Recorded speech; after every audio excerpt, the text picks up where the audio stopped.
আসসালামু আলাইকুম। আবার একটা নতুন ভিডিও নিয়ে হাজির হয়ে গেলাম। এই যে দেখেন সকাল সকালই এখানে যেহেতু আজকের ঈদের দিন এজন্য পায়েস রান্না করব। তা দুধ দিয়ে আগে চালটা আর কি ভালো করে জাল দিয়ে নিচ্ছি, তারপর আর কি চিনি আবার অন্যান্য জিনিসগুলো দিয়ে নেব। এখন আমি ভালো করে এটা আর কি অনেকক্ষণ ধরে জাল দিব। সাথে একটু দিয়ে দিলাম বাদাম বাটা। এটা বাদামটা আর কি ভেজে সুন্দর করে বেটে নিয়েছি যাতে মানে সেন্টটা ভালো আসে আর খেতেও সুস্বাদু হয়। না দিলে এরকম একদিন দিয়ে খেয়ে দেখবেন। তারপরে এই যে দেখেন এখন আমি জাল দিতে জ্বালতে যখন হয়ে আসছে প্রায়, এর ভিতরে আমি চিনিগুলো দিয়ে দিছি। আর এখন দিয়ে দিব আবার বাদাম কিশমিশ, এই যে এগুলো দিয়ে এখন নেড়ে চেড়ে উঠিয়ে নেব। হয়ে গেছে আর কি পায়েসটা, এই যে শেষ। তারপরে ফাঁকে একটু এক বাসায় গেলাম, নাস্তা খেয়ে আসলাম। আসার পরে এই যে মুরগির এখানে ভেজে নিলাম রোস্ট করার জন্য, যেহেতু দুপুরে আমাদের বাসায় খাওয়া দাওয়া হবে।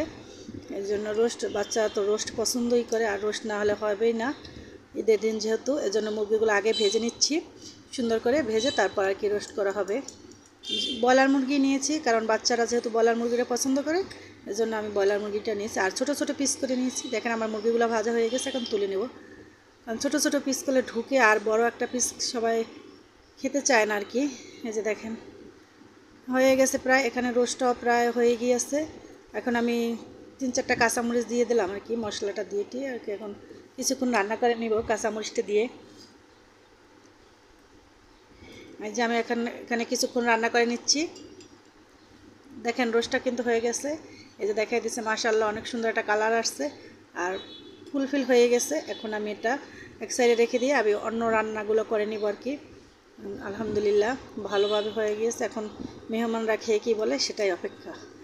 আর এদিকে আবার দেখেন যেহেতু মেহমান দুপুরে চলে আসবে, এই জন্য তাড়াহুড়া করে আবার রাইস কুকারে গরুর মাংসটা বসিয়ে দিয়েছি। আমার কাছে মনে হয় কি রাইস কুকারে দিলে গরুর মাংসটা তাড়াতাড়ি সিদ্ধ হয়ে যায় আর নরম হয়, খেতে আর কি ভালো লাগে। এই জন্য আমি একটু রাইস কুকারে দিয়ে দিলাম। এই যে এখানে কিন্তু এই যে মুরগির মাংসটা আমি একটা বাটিতে বেড়ে নিলাম আর কি রোস্টটা। এখন এই যে পুরোপুরি একদম রেডি হয়ে গিয়েছে। এটা আর কিছু করতে হবে না, এখন শুধু মেহমানের সামনে দিলেই হবে। এই যে রেডি করে নিলাম, আপনাদের সাথে একটু শেয়ার করলাম। আর এদিকে আবার চুলায় পোলাওটা বসিয়ে দিলাম। দেখেন এই যে এখন কিছু কাঁচামরিচ দিয়ে দিচ্ছি পোলাওর ভিতরে, দিয়ে এখন ঢাকনা দিয়ে কিছুক্ষণ রান্না করে নিব আর কি। এই যে দেখেন একটু নেড়ে চেড়ে দিয়ে কিছুক্ষণ রান্না করে নিব।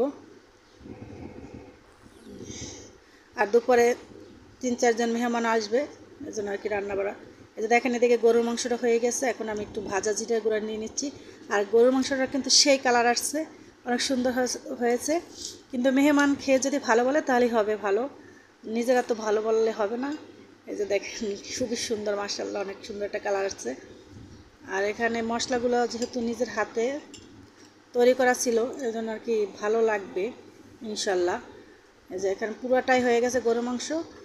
এখন আবার এদিকে দেখেন চুলা কিছু ডিম সেদ্ধ করতে দিয়ে দিছি, যেহেতু পোলাও আছে ডিম রোস্ট আর গরুর মাংস এগুলো থাকবে। এই যে এখন আবার ডিমটা আমি সেদ্ধ করা হয়ে গেছে, খোসা ছাড়িয়ে একটু হালকা তেলে ভাজি করে নিব। এই যে একটু হালকা হলুদ আর একটু লবণ দিয়ে ডিমটা একটু শুধু ভাজি করে নেব, এটা ভুনা করবো না। যেহেতু মুরগির রোস্ট আছে গরুর মাংস আছে এই জন্য এটা। আল্লাহ হাফেজ, ভালো থাকবেন।